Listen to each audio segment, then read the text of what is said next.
there is no sin.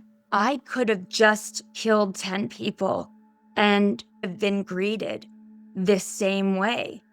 God knew me more intimately than I knew me, and he didn't have any problems with me. My near-death experience happened. I was in a horribly toxic marriage, really, really dark.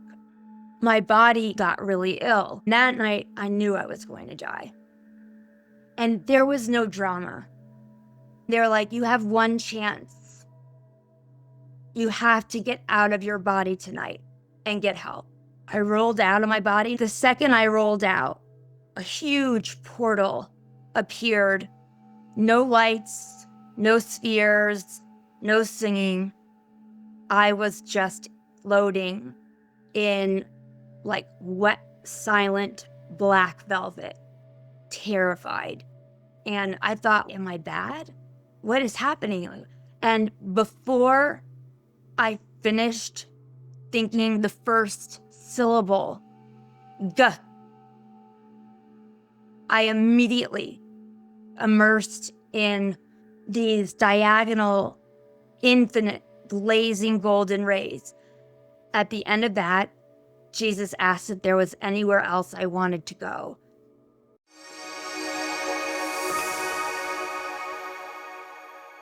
My guest today is Silver Dyer, who had a near-death experience.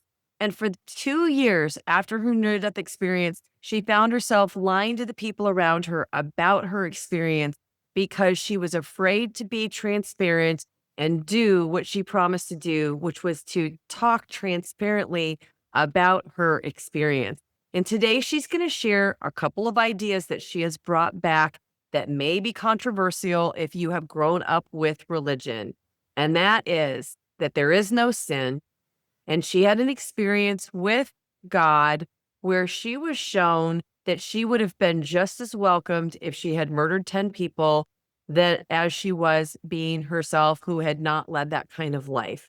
So today we are going to dive very deep and have a really amazing discussion. So Silver, welcome. Thank you so much for joining us today.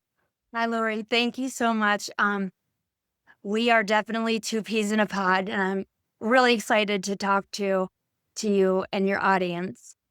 And it's true. Yes. I've had experiences with the spirit realm since I was born. I came in clairvoyant, and I was raised by two very, very baffled and alarmist Catholics. So my entire childhood was very terrifying, and you know, I really had to navigate it on my own resources, which being an only child, I had myself and my hyper imagination. My parents were just like, no, shut it down. And then my priest, who also did not like to entertain questions. So I was shut down there too.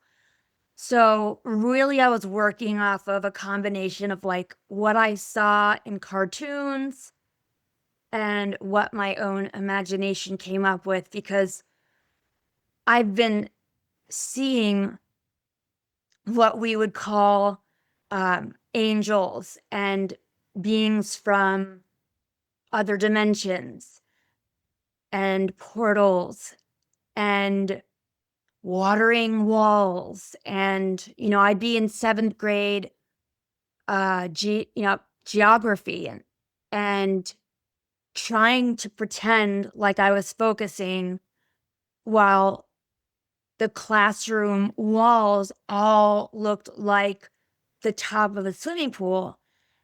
And then I was having like visceral, true panic about whether or not the floor was next. And like, if that happened, and I fell through, like, where would I go? What would happen to me? I just spent my entire life being so hyper vigilant about this entire second world that no one else could see. Yet it was all around me like a screensaver 24/7. And I actually started drinking pretty aggressively when I got to college because I have theories on this. It doesn't matter, but like it seemed to temper my openness to spirit. And that was something I think I really needed to get through college. I had a double major. I was always stressed out. I can't imagine having done college and successfully graduated if I was also babysitting like my spiritual screensaver. But my near death experience happened. I was in a horribly toxic marriage. Really, really dark. Um and finding out just how dark it was, it shattered me. Like there's like a point of there's like a point that's kind of out from your heart chakra, and it's like it's almost like your umbilical cord in your light body, and like mine it's shattered. And my body kind of took that and got really ill. Our bodies and our psyches, they're one. And I have chronic Lyme, and it just like came out of remission like a wild animal. And I got very, very ill. I was like crawling, like army crawling on the floor. I'd make like 6 PB&Js and line them along the wall and then crawl back to the couch. And like my boys were little, and they would just come down and get a sandwich when they would need food. And that's how I was getting by. And I thought I was like doing pretty well because I had no help. And my friends were like, you're dying.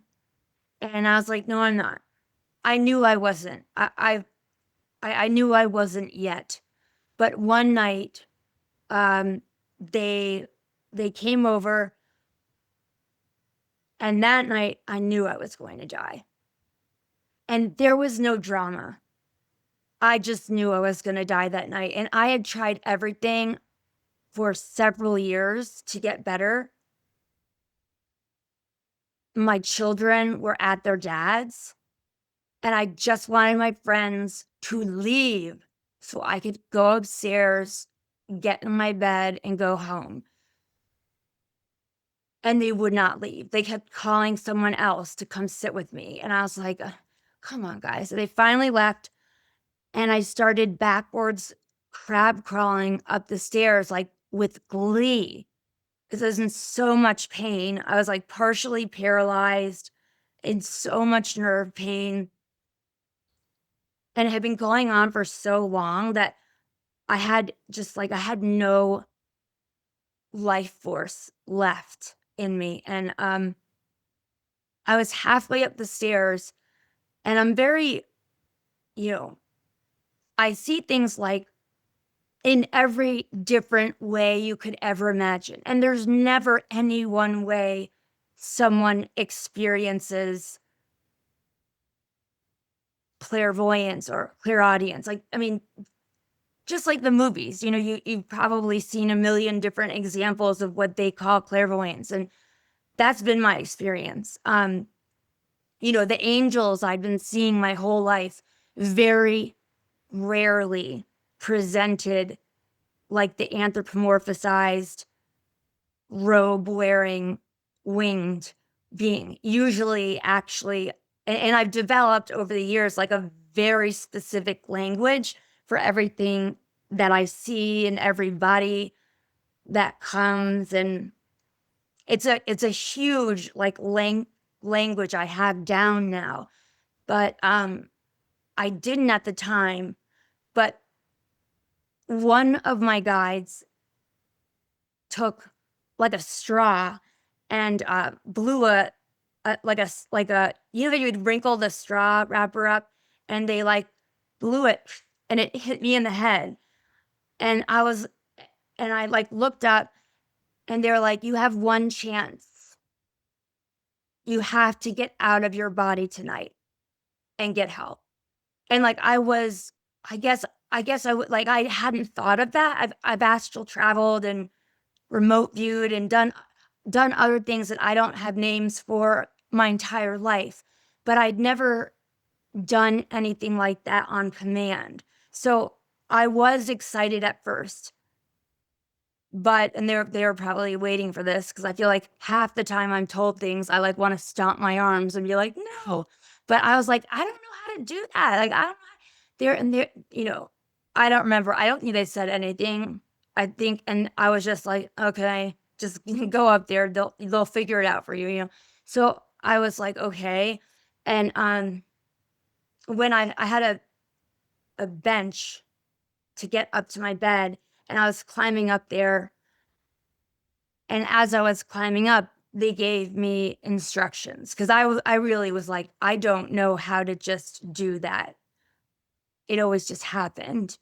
And they told me, in case anyone finds this interesting, they said lay along the edge of your bed, like directly on the edge, to where if I like had a spasm or something, I would fall off.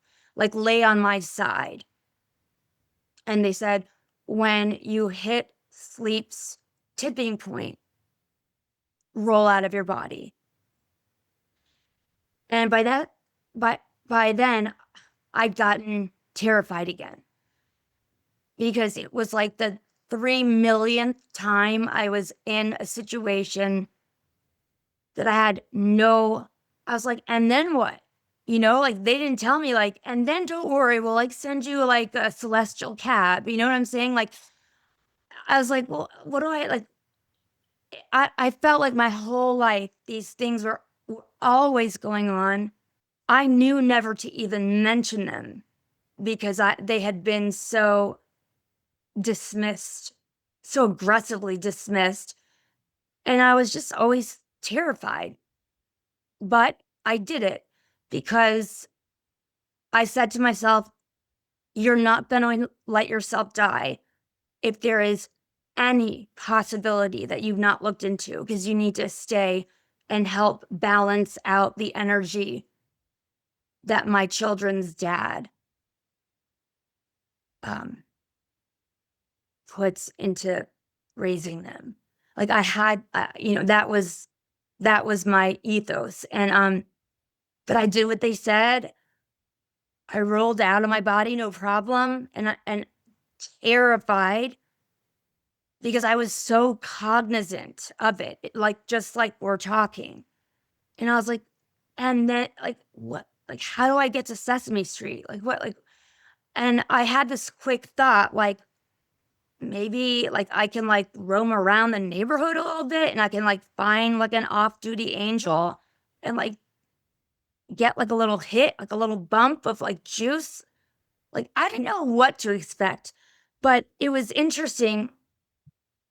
I did not put this together until about 2 years ago.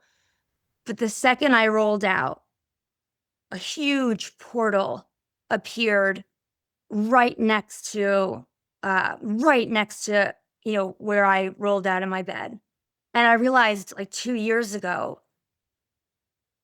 the my entire childhood, these portals would appear where my headboard was, and they'd be different colors and different speeds. And they were one of the scariest experiences, because I always assumed worst case scenario, okay, what's going to come through there to get me? And are they going to take me? And I had no choice but to sit there and say, because my, parents were like, that's not happening. And so I didn't realize until I was in my 40s that, you know, Archangel Michael explained this to me. Like, I was so afraid of being on Earth, I actually breached the energetic line that anchors each of us into Mother Earth.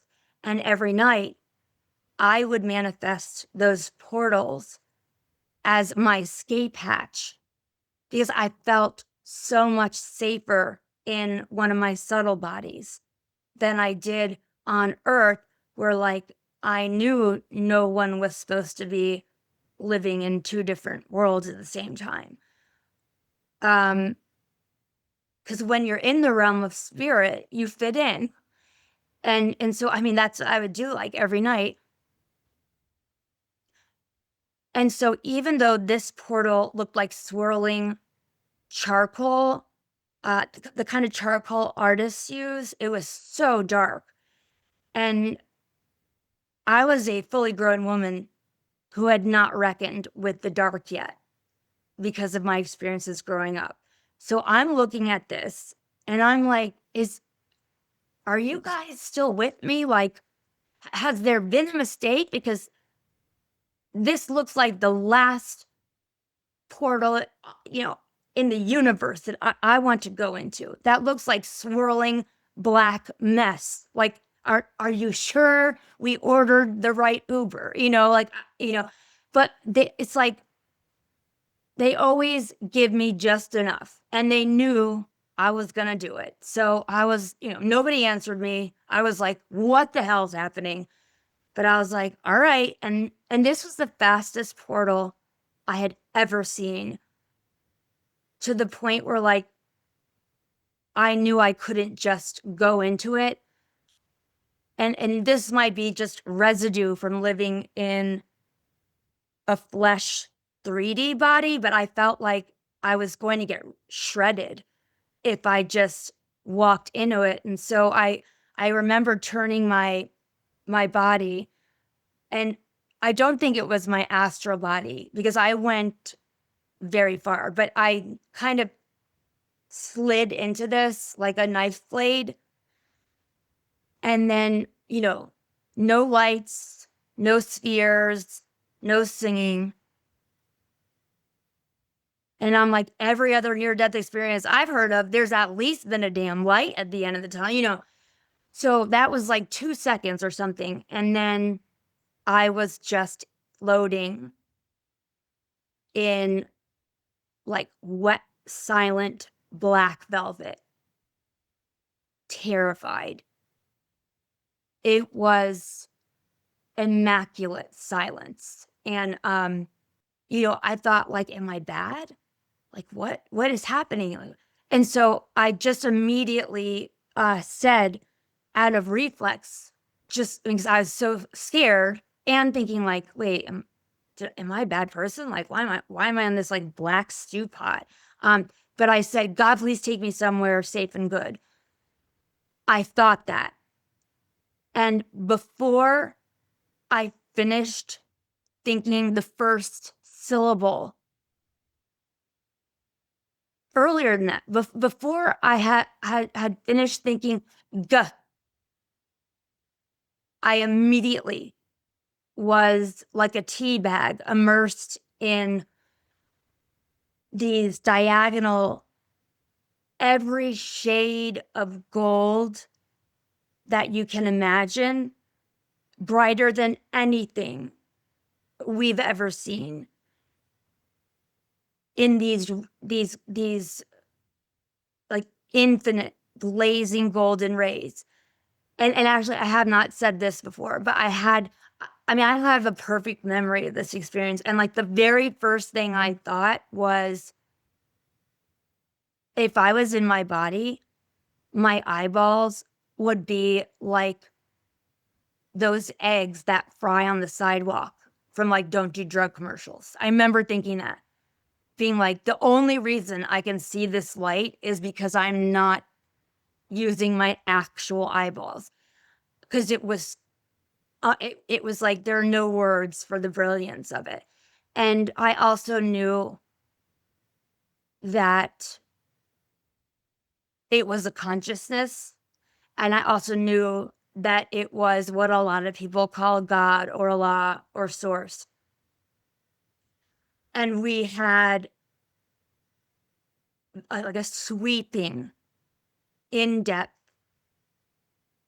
like emotive conversation.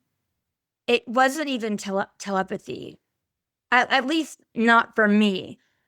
For me, it was like I was thinking I'll just say him. It's hard to talk about without, but I'm thinking from my heart, this entire conversation. And I was so used to not being believed because but the first question I got was, do you want to stay like here with me? Do you want to stay or do you want to go home? And realizing that I was going to have the option, I started freaking out and I threw up this IMAX sized photo of my two boys. And I was like, I have to go back. No, like I have to go back. I have to balance out their father for them to grow up balanced. Like I have to. And I assumed God wouldn't believe me. I don't call God God, but I'm just saying it because it's easy for us. But I assumed, like everybody else, God wouldn't believe me. And I was like, you have to show God. You have to show God. And so I was like, what can I do? And I grabbed my silver line, and it was, I don't know exactly where it was attached to my subtle body, but it was somewhere around my belly button, but I don't really know where. I just started hand over hand, like as like fast as I could, trying to like tow myself home. And I remember thinking like, Susan, this is the dumbest idea. Where are you? Like you could be 5 universes away, or like you could be right above yourself in your own room. Like, what are you doing? This is not a plan. But I just needed God to understand I was like telling the truth and I needed to be believed. And that's like kind of sad, but there was nothing to worry about. And it is a little bit sad, I will say. I realize now how there's been a lack of love and acceptance and in my life. And I can't tell you how many times I tried to go back up there with God, like after I came back. I mean, because the way it felt, like it just like, and I've said this before, but like people always say, like, oh, God is unconditional love, blah, blah, blah. But to me, it felt more like complete and total freedom because there was unconditional acceptance. Like God knew me more intimately than I knew me, and he didn't have any problems with me. And it was just so alien. And I had the thought come to me. And Wayne Dyer used to say this in his talks. He'd ask like children. He would like to ask children this question, like, if you squeezed an orange, would you get apple juice? It's like, no. What would you get? And you get orange juice. And that's like God. Um, God is only one way. Not that I could explain it or tell you how the consciousness works, like, but the best metaphor I have for that quote, and people really don't like that. They won't even publish it. I mean, I've had multiple editors cross it out. And I really wish they wouldn't. A metaphor that I think helps people understand this is I think of God like a big fluffy oak tree, in the middle of a field in summer. If Mother Teresa walked under its branches to get shade, the tree would not make a judgment call oh, that's Mother Teresa, and fluff up its branches. You know what I'm saying? Click, grow some new ones and let's fluff it up, fluff it up. And in the same way, if a serial killer walked under that tree, the tree would be like, no, guys, fold your branches up. No, we're not. That to me is a really simple but powerful metaphor for how God felt. And that also led me to I did break down on my channel 13 explicit lessons that I viscerally embodied. And that was what led me to there is no sin. There isn't. And there's actually no thing at all. I realized, to me most controversially, that I had just come back to God and plugged in. And I was so scared to pray, even pray about asking, am I insane? Because I ask myself that a lot. Things happen to me all the time, and I don't even have English words to explain what happened. I'm like, my dad is scared of me. And it's just, but, I realized that I am God, just like anyone and everyone and everything and any seemingly negative space. There is nothing but God.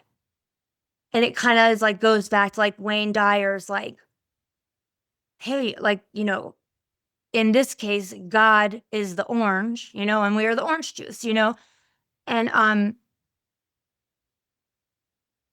but unspecially, that makes me God, just like it does you, just like it does all, like, and I really believe that. I mean, I don't,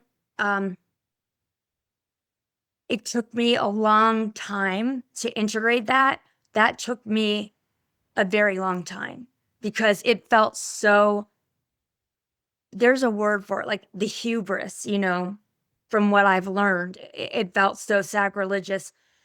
But I have a meditation pyramid. My room back here is devoted to meditation. And I bring my phone in there. I used to not have my phone near me when I'm meditating because it would have signals and stuff. But now I'm no, and I know I take this a lot farther than other people, but I try not to bang my things, because I deeply believe there is only God. And, maybe this water bottle is congealed a little bit differently or arranged a little bit differently, but there's only one Play-Doh. There's only one consciousness or building thing in it, and it's God. And he, just like you, oh my God, you told me this. I could not believe it. I loved you. I was like, so it's not just me. I'm I got blackmailed up there. I'm kidding. But God asked me to promise my worst fear, which was speaking openly about all of my life's experiences. And I literally was like, you've got to be joking me. Like, everyone's going to leave. Like, we don't roll like that here in DC, like I can't just go on YouTube, and but I did not say that. And I was like, I did say, okay, but you need to tell me what to do, because I had no clue, and then like God assured me, and I was like, okay. And I was literally like, this is not happening. I cannot believe it's happening. And then he just like, we had a much longer conversation, but I can't really put into words, because it didn't happen in words. It happened in like energetic exchange. But then he like gave me the boot to someone, to an energy that presented, like I call it, like rich white people Jesus. And I always would make fun of that, because I'm like, oh yeah, Jesus had blue eyes and sandy blonde hair. Sure. I like would always make fun of that. And literally that is how the like Jesus, presented. And I was like, am I in trouble? Is this because like because I would joke about that so much. I was like, that's such crap, you guys. Like, there is not a single depiction of Jesus that I have seen in my white life that I think ever like possibly could look like the actual man. So he came in his crispy white linens with his blue eyes and his sandy blonde hair, looking all hot, by the way. And I was like so embarrassed. And I have not ever said that. But I was like, really, I'm in this weird thing. I don't know where we are. I don't know what's happening. And Jesus comes, the guy I've been giving shit to all my life, looking just like I said he didn't look, and being super hot. And it really, like, it took me a second to like collect myself. And he didn't care. And I think he obviously did that because, and just knowing how different angels, different beings, different deceased earth personalities, how they can present any damn way they want to. I know that being presented like that, because it would I would unquestionably know it was him, But he put out his hands and he said, he like literally gave me a minute to get unembarrassed. Like we were just floating there like this, like, and then he went, do you want to get better? And I grabbed his hand and we started flying through this,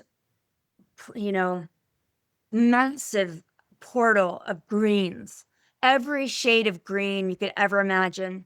And, those of you who may know, green is associated with healing and the heart chakra. I have no idea what that was, but we were flying and we were holding hands and I was screaming, I'm going to get better as fast as I can, over and over. And when I was channeling 2 years later, Jesus came in and he said, because in all my videos I talked about, and then I healed with Jesus. And 2 years later, Jesus, when I was channeling, came into my meditation and said, I did nothing. I was along for the ride, like BFF, along for the ride. We just had to get you up and out of all that chaos and all the distractions long enough for you to remember you easily know how to do this. And that floored me.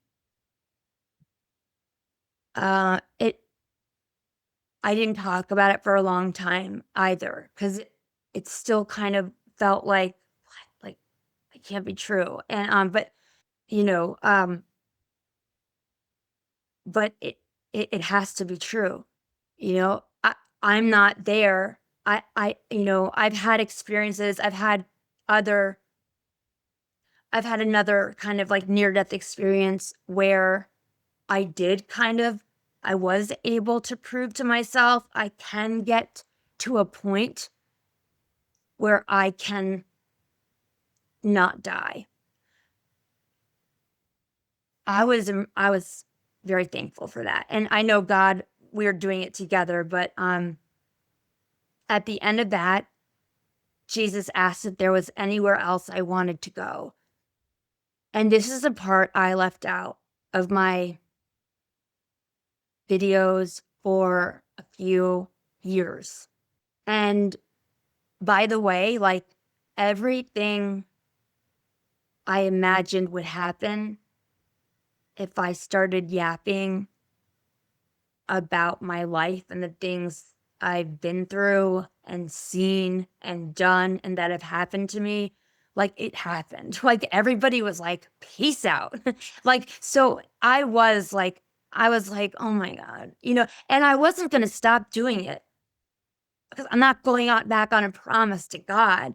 But I was like, "Damn, God, like, can you, like, throw me a bone?" Like, I mean, it was like mass exodus, and I've heard it time and again that, from my, like, best friend of 18 years and all my other friends like that, it scares them. Um, so that was kind of difficult. And I think that's what made me not even realize that I was withholding the end of my NDE. I didn't mean to, but it was so, like, traumatic. Like, I was gonna go to my grave with all this, like, especially where I live. That is not the vibe. Like, you are crazy. And years later, I realized, oh my God, you you have been lying by omission. And it was not intentional. So I wasn't like, you know, but I was like, you realize that. It is now your job to correct that. And by that time, everyone had left anyway. So I was like, I mean, it doesn't matter. I would have done it anyway. But I was like, just pile it on. So I did go on. I did make a video. I don't think a lot of people watched it, but it was important to me that I corrected my story and say, I think I was so fearful about the fallout of talking about these things. Um, I told Jesus, yes, I wanted to go to a very specific spaceship because one of my lifelong guides, who I call Perry, by the way, none of the deities or the angels or um, any other beings like that, they don't care at all what we call them. They care about, like, intention and heart connection. I mean, just in case that helps anyone, because I know we always want to know, like, well, the name and, like, the category, and it's like it helps us feel relaxed. But I knew exactly what spaceship I could go to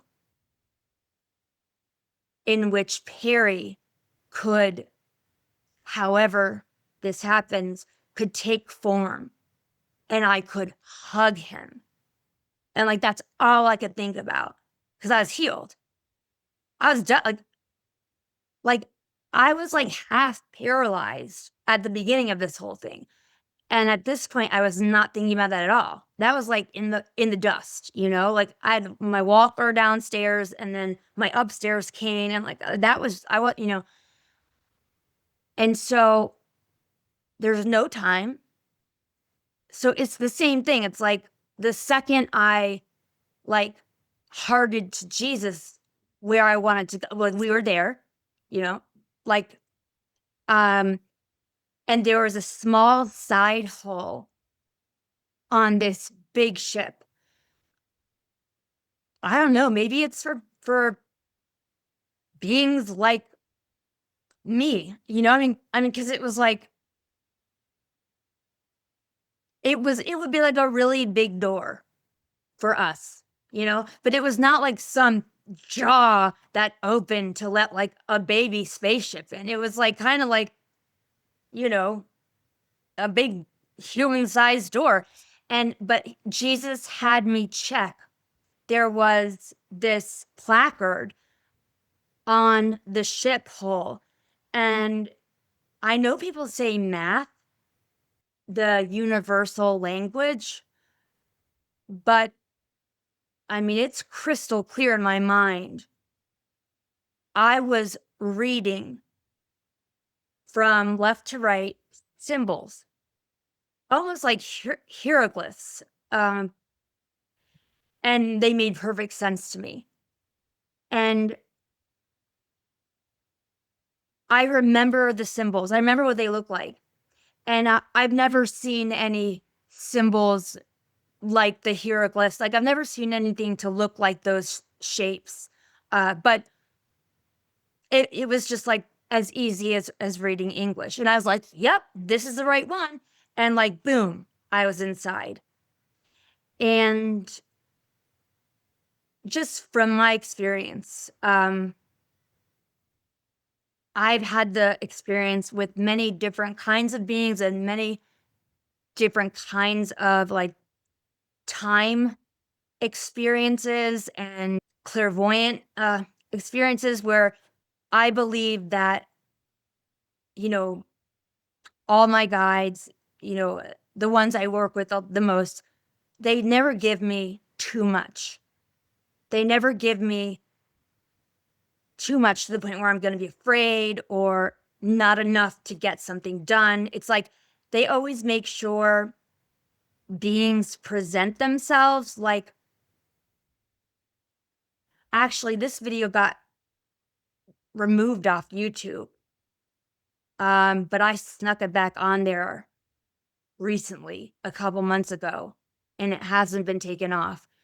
Like Archangel Halal, who's often called Lucifer or the devil, who I ironically grew up fearing so badly because there was an essence that would follow me that was like a deep red and I couldn't see through it.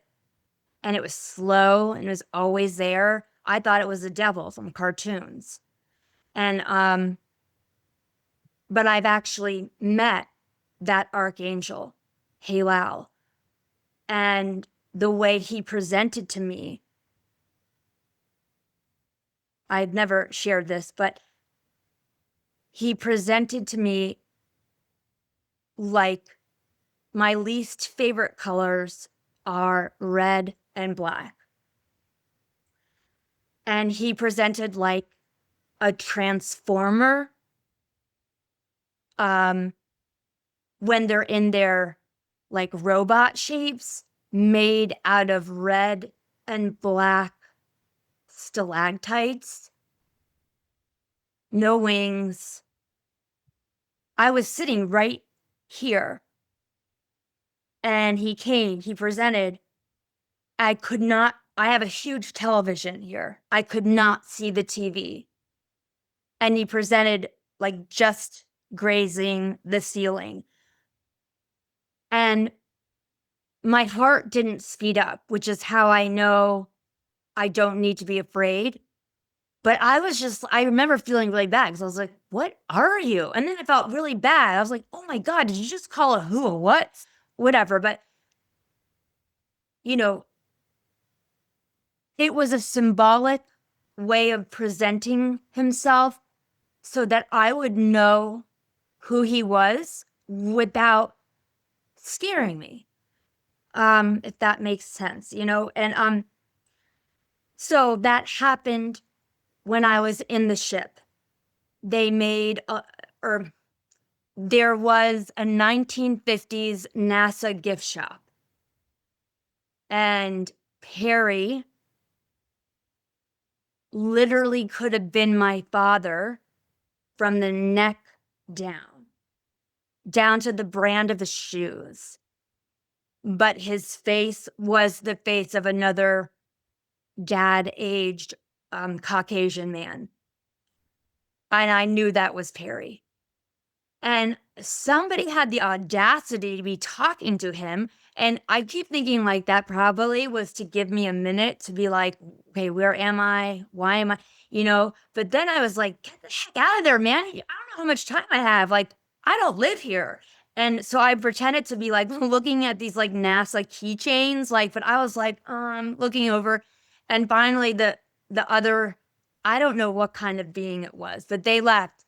And I just ran like down the aisle and I was like, Pear, and like just like gave him the biggest hug. And it was so beautiful.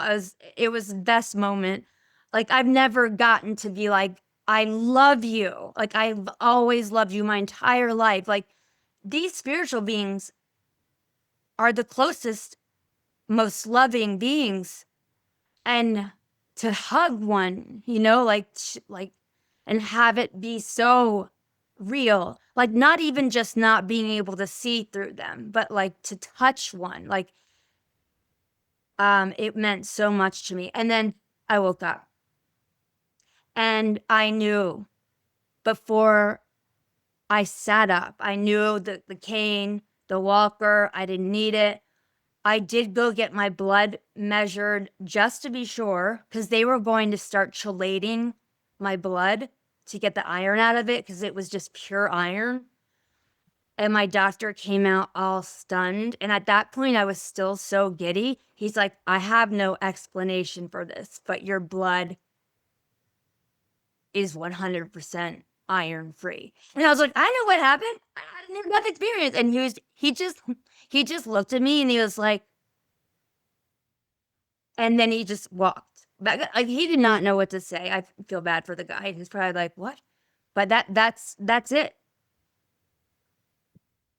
Wow. Okay. There's so much in there. I want to go back to your experience with God, and you made a comment. And so I'm curious. And you said, I don't call God God. So, what word do you use? And I understand, but will you explain to everybody else why you don't use the word God? Yeah. This is so weird. I've never said this word out loud. Well, I don't say God for about a million different reasons, because what I experienced as God, it might be loud from Taoism. If I have to reference God in writing, I will write the and then capitalize the U, because everyone's like, you at least have to capitalize the U. I will capitalize the U, but I will call God the unnameable if I have to write it, because the just like you said, like there's nothing like the English language cannot wrap in paper at all what I experienced as what people call God. And I feel silly when having a conversation like this, having to use like a pronoun. I mean, it's like ridiculous, like he, like, oh, your neighbor, the one with the big wood stack. Like what? Like it's, it feels ridiculous. My personal name that I use comes from my understanding of that first place where I went was Is that the actually void? like, The void?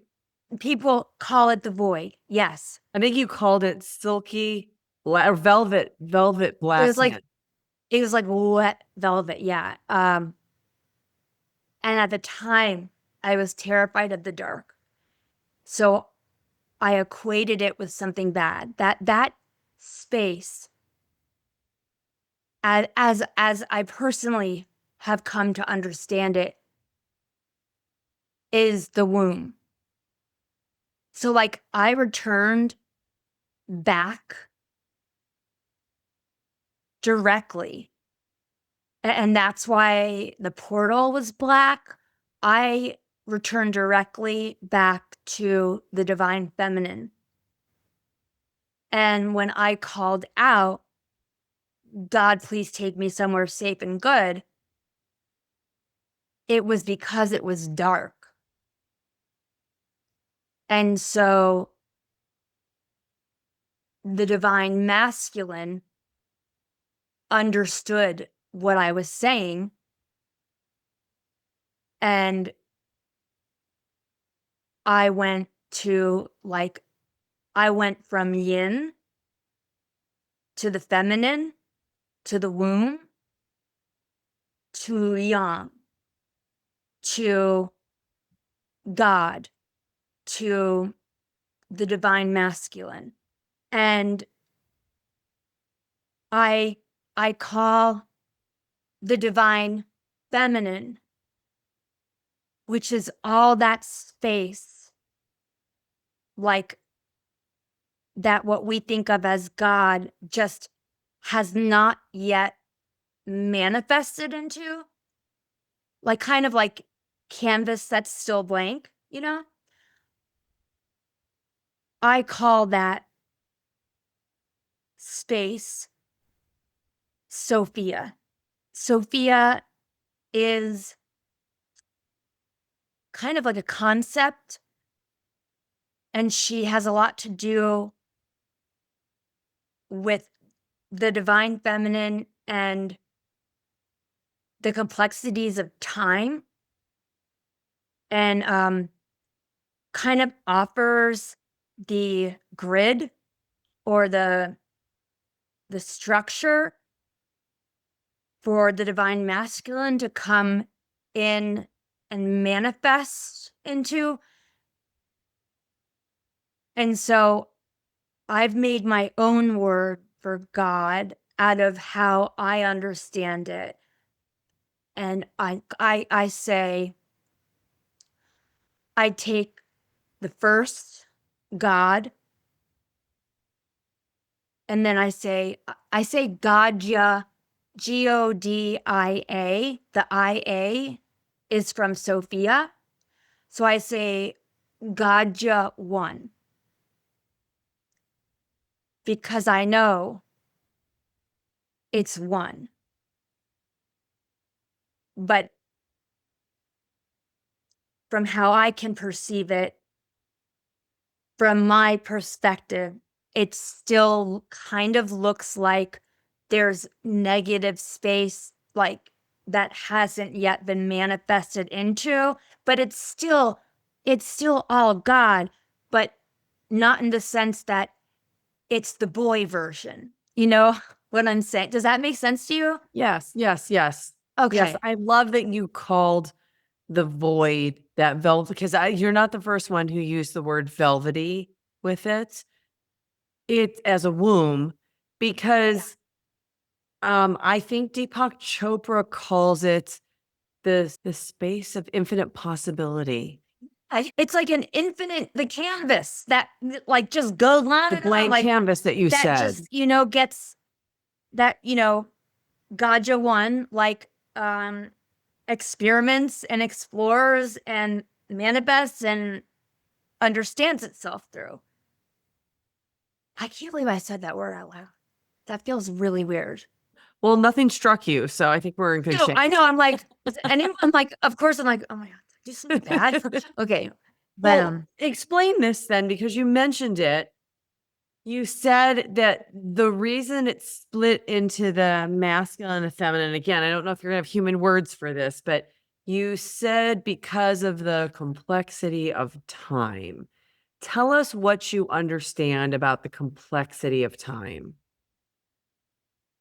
Um, there's so much I don't understand. What I understand is like very little. Um, Okay. and I don't I'm really laughing because understand. I feel like the more times I go to the other side, the less I think I understand. Yeah. I'm like, I don't even know how to tell you what little I've seen a lot, but um, and I've had experiences with time.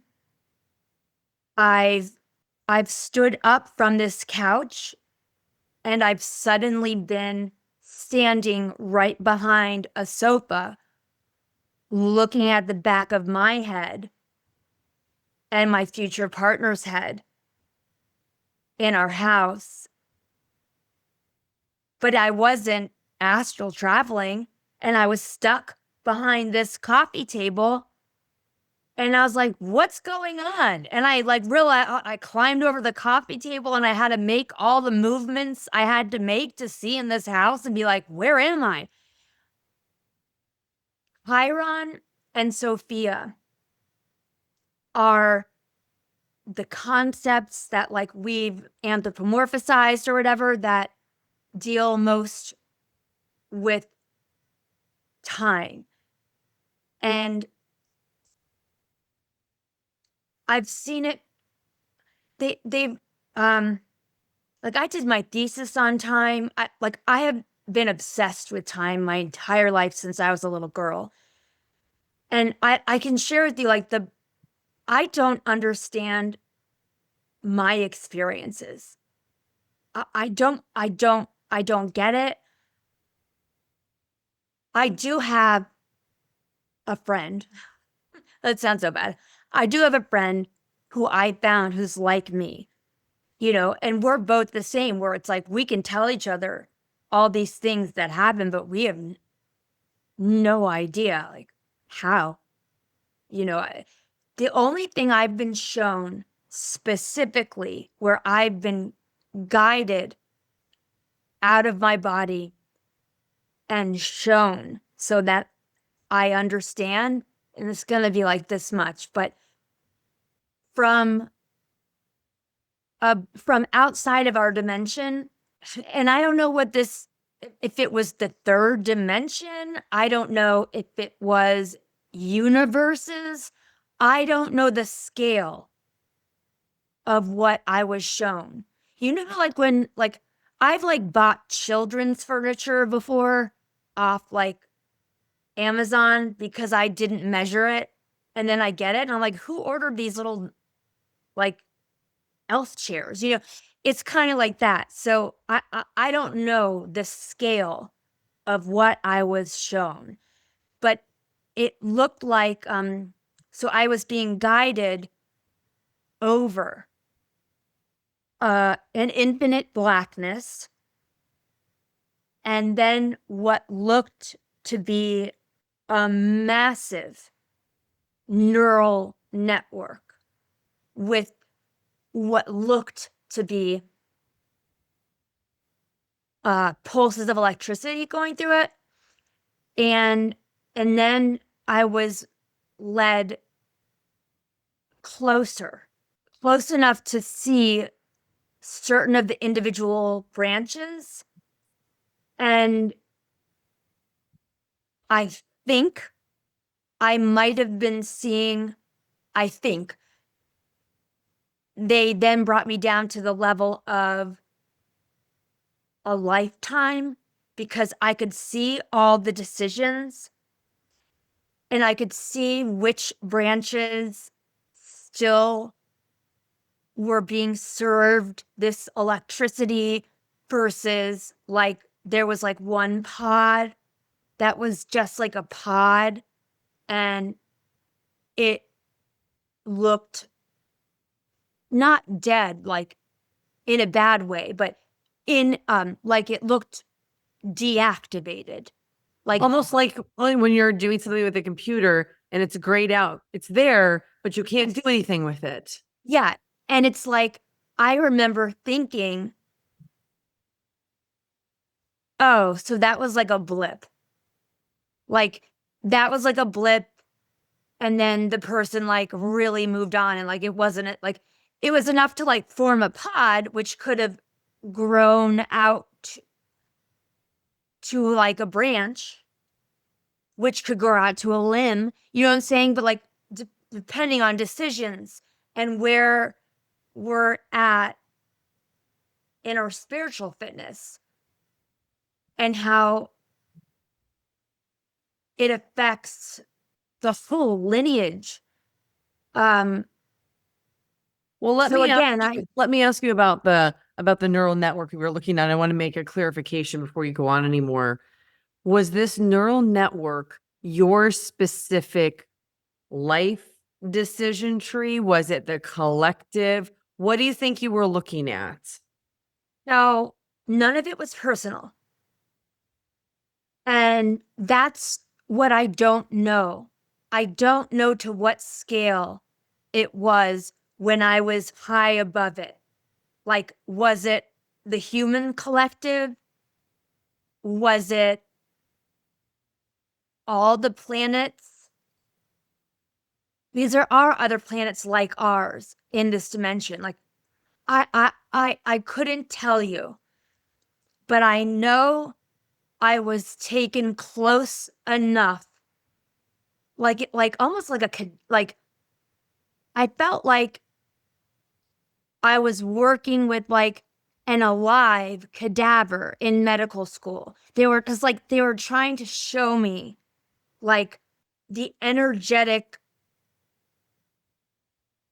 electric imprint. We got down close enough, and I don't know whose it was. It wasn't mine. But I was like, this is a person's.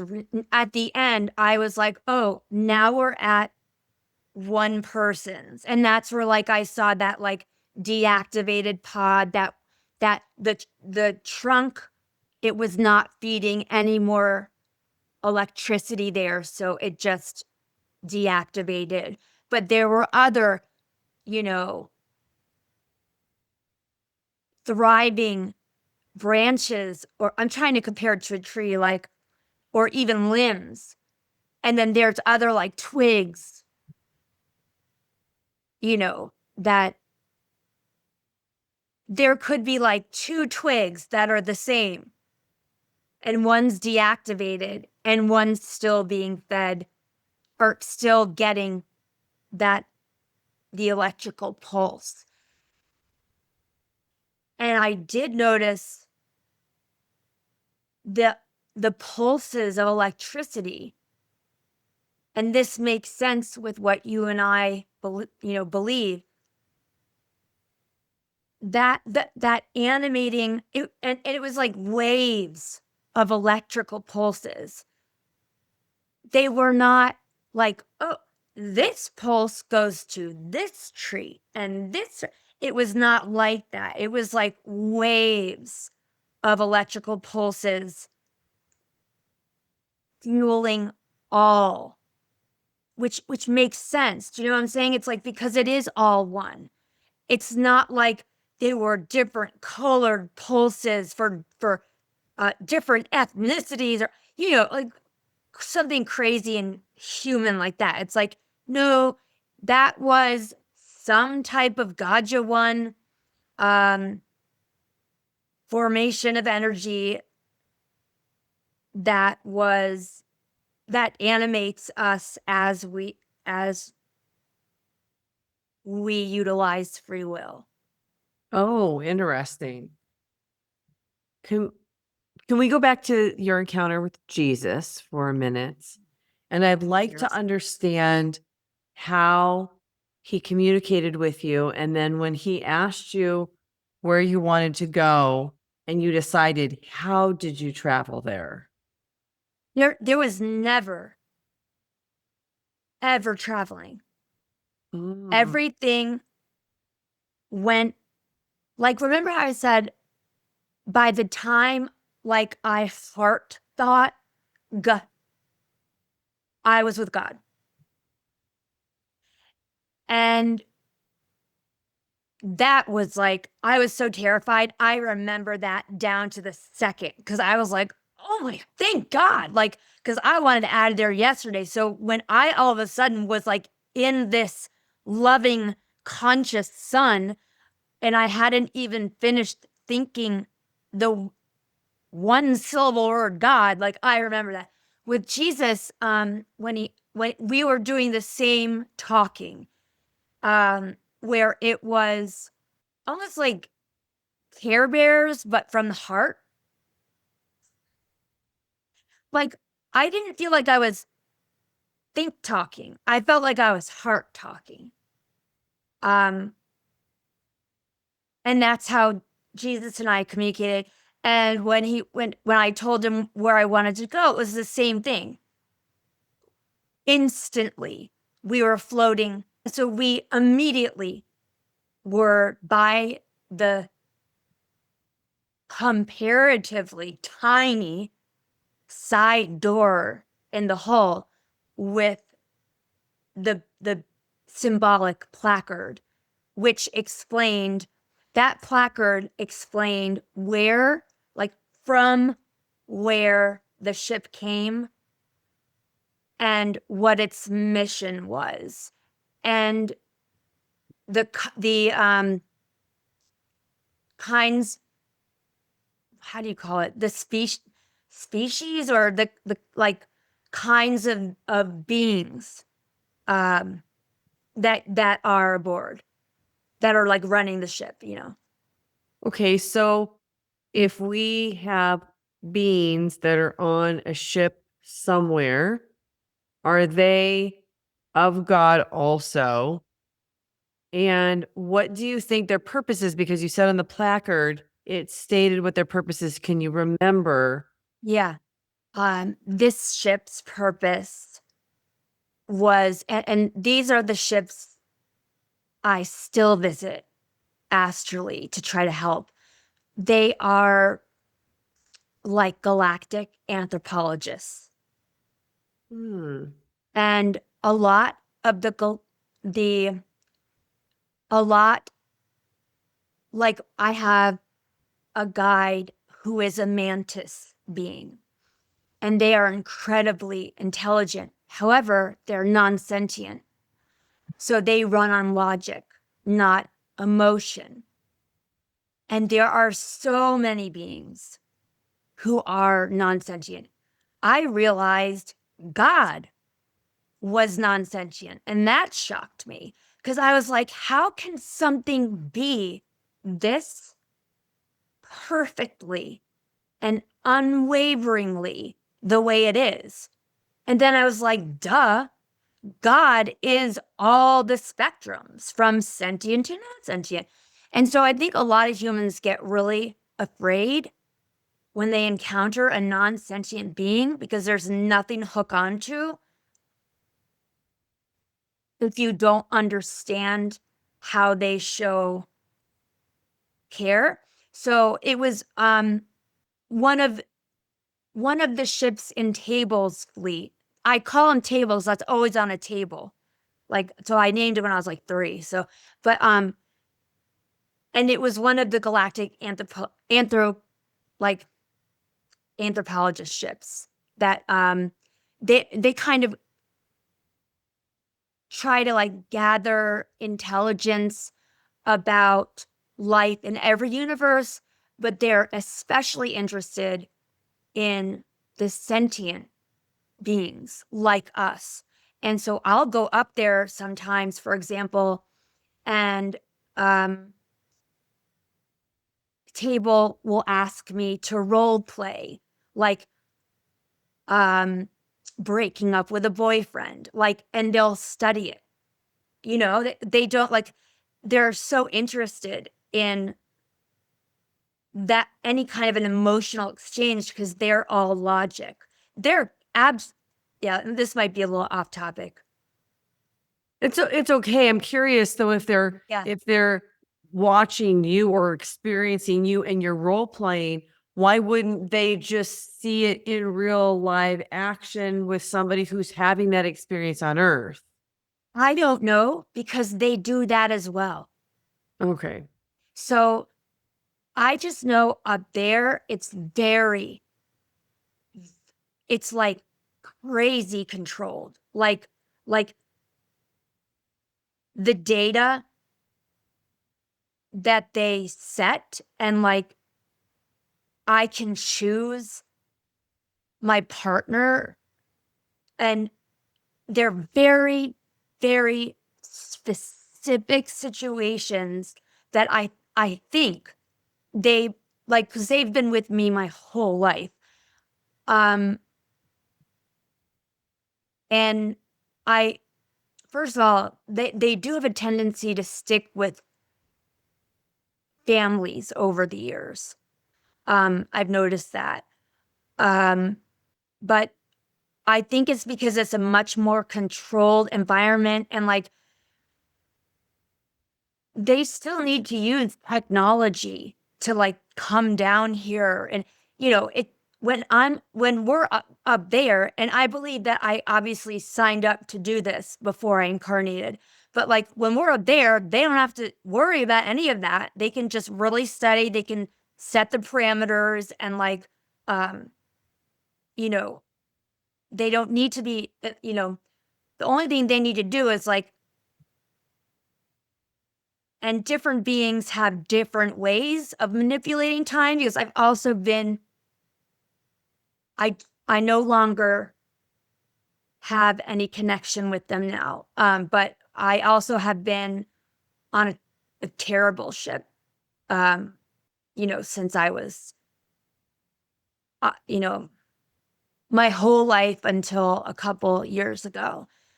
Uh, and it's all God, It's you still know? all God. So when you're saying the sentient versus non-sentient is interesting. So can I use a different word, and would this have the same meaning to you? Conscious versus non-consciousness. No, no. If you want to make it really easy, it's like the mantis race, any, like even one of their younger beings would be like smarter than anyone we've ever read about. Does that make sense? Maybe a Like machine versus, I want to say mammal, it's human, like but mind versus heart. okay. So However, when you're referring to yeah, these being, it's not like they're not conscious. You're just saying that their operating system is out of the heart or out of the mind. mind. Yes. Okay.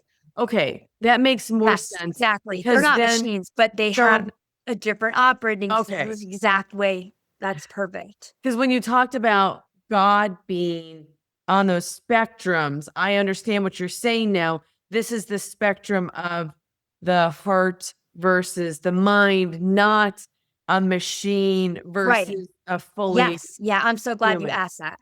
Yes. And for example, um, Archangel Halal is non-sentient.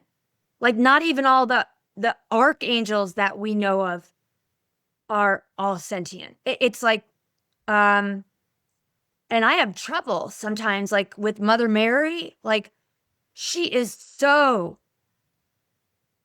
sentient. It's like my heart can't take it. It's so loving. I'm not used to it. And like I had to ask her to like back up. Could you just like go like a little bit out by the bushes, like outside the house? Cause it's like I'll just be like, it just makes you cry. You know what I'm saying? But I've been with the mantis beings since I can remember. And I've never been afraid with Table. Like Table would like play stupid like ball games with me, and he would like take me to the place before I would go down where I'd float, and I would love it. And like I could tell Table cared for me. Um even though I've heard his language while I'm in this body and I can't understand it, I don't know if when I'm in like my astral body or subtle body, if I can understand it. But like I've always understood him and known he's cared. Um, but I honestly think that's maybe the biggest misconception when it comes to people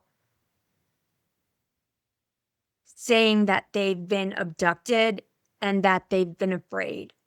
Because oftentimes, like the Greys are often like worker bees. The Greys were worker bees on like Table's fleet of ships, and they were also the worker bees on that other ship. They do a lot of the hands-on with humans, and just like any other race, there's a spectrum of intention. Sure. And But when intention, you, I've heard counts a lot more than yeah, the action.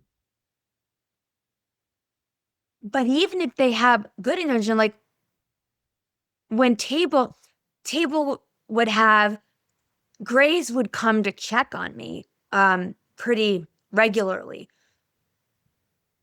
And they did scare me just because they looked a little weird. Uh, but not because they were non-sentient. It's just because they really, like, I had seen a praying mantis and a grasshopper before, but like the Greys, just like, when I was little, they kind of freaked me out. But when most humans encounter a non-sentient being, it trips like their fight or flight, because it's like there's like a siren going off, like this is unknown territory. That makes sense. Yeah, a lot of the fear has to Mm. do with encountering non-sentience and being like, but you're a living, breathing being. Why do I feel like no one's home? They are Yeah. home. Absolutely. But they're they run on like logic, you know. Yeah. So I know that you said that you have some things that you know for sure. So we covered that there are a lot of things that you don't understand because these are so complex. They're just beyond that human, even having the experience is still beyond the human understanding.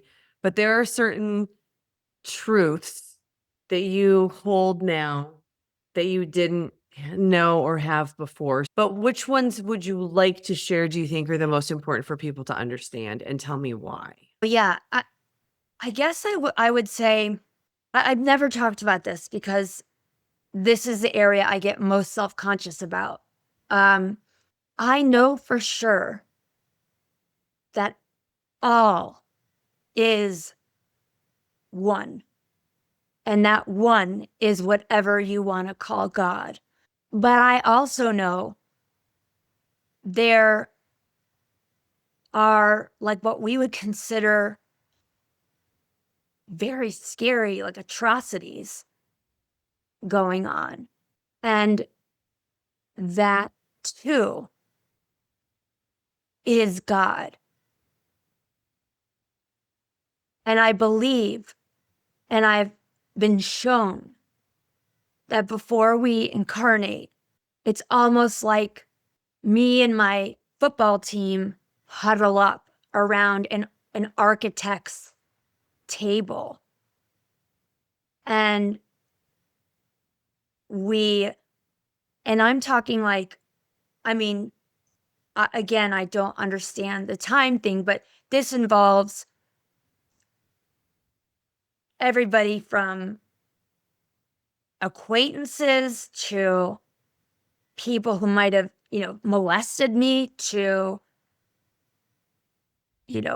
my future partner who I've seen but not yet met. But everybody huddles together and shares their primary desired intention. Like, what do they most want to explore for this incarnation? And then from there, we all work together to see, how we can crisscross and help make all of that happen. And this might sound really insane, but as we believe, like, God is not punitive, it's not possible. God is only one way. That said, we all go through horrific things in our lives, whether it be in spirit or on earth, and what I know for sure is, and this is so weird to say, but like,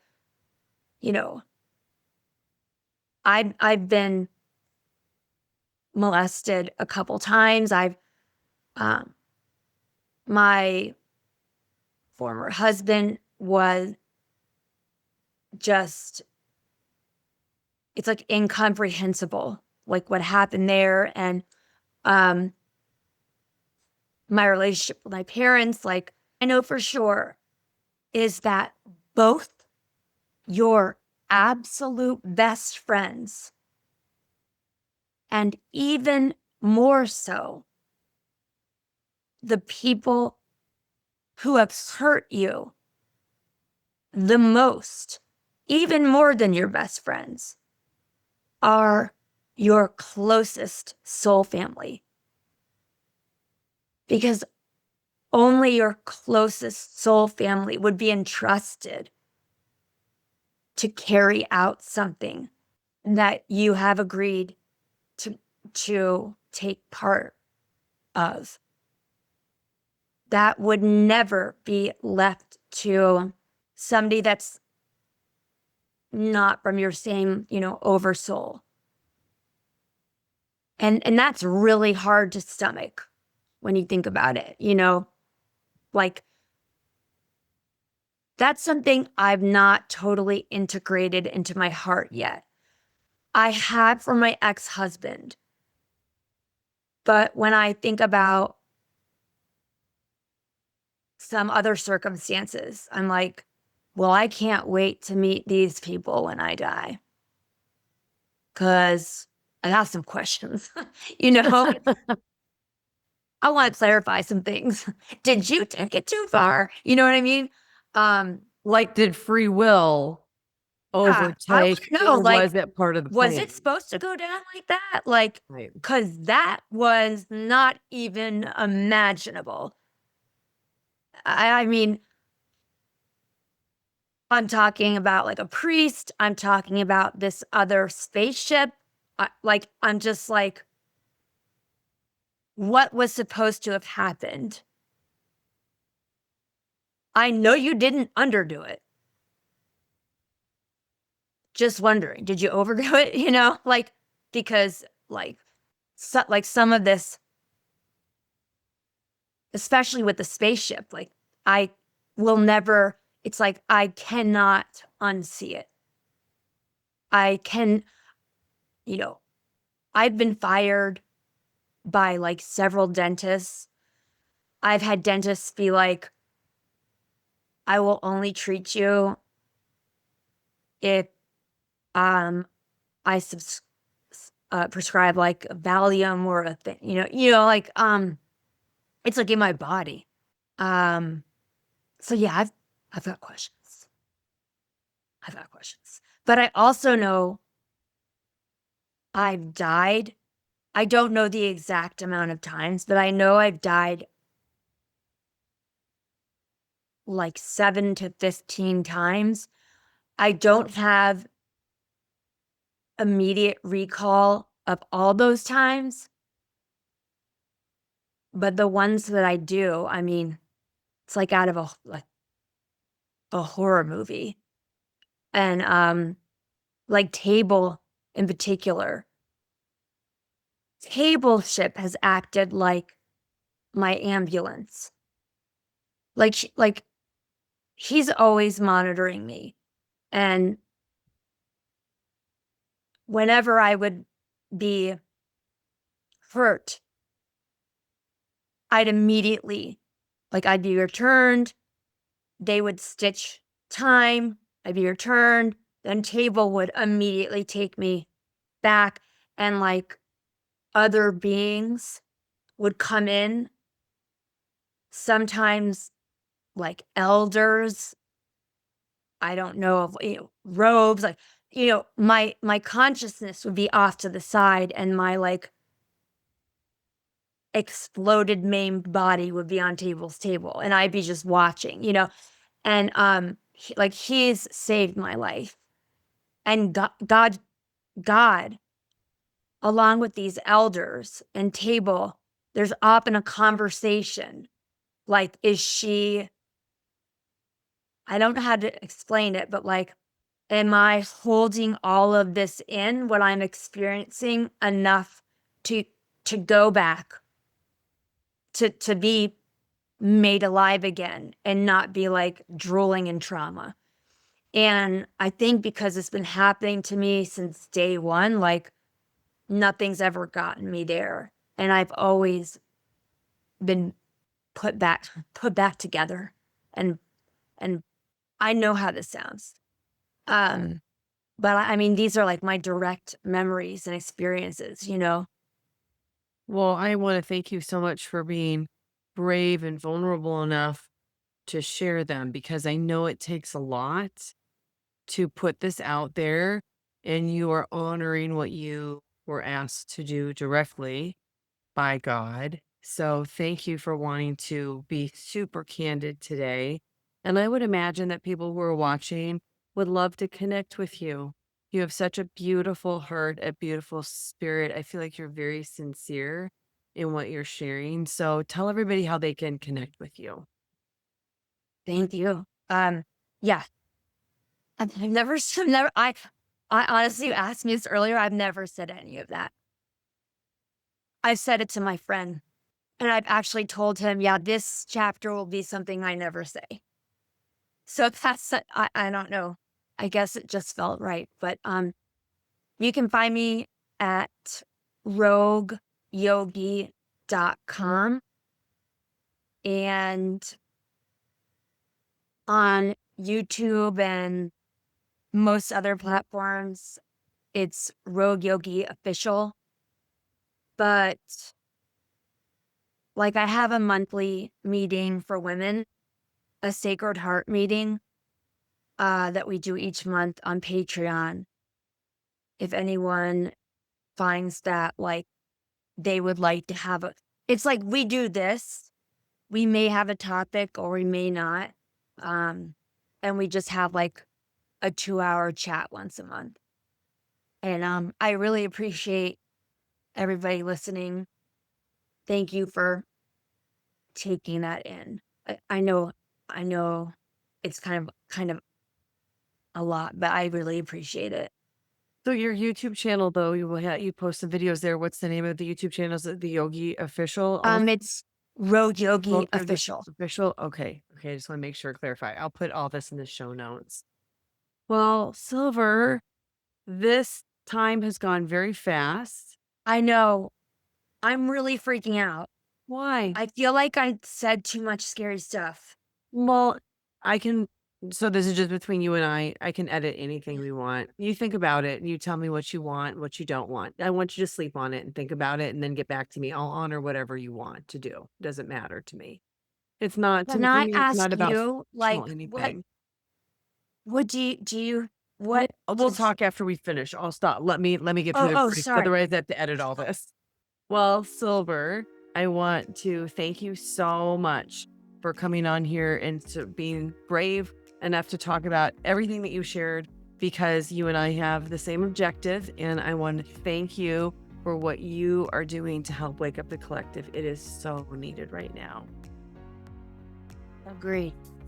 Definitely. Thank And you. of course, this show is nothing without all of you who tune in to watch, to listen, and to share these experiences with the people who need to hear them. So thank you, everybody, for watching. There's a reason you found this video. These stories awaken something ancient inside us. Hit subscribe and stay on the path with us.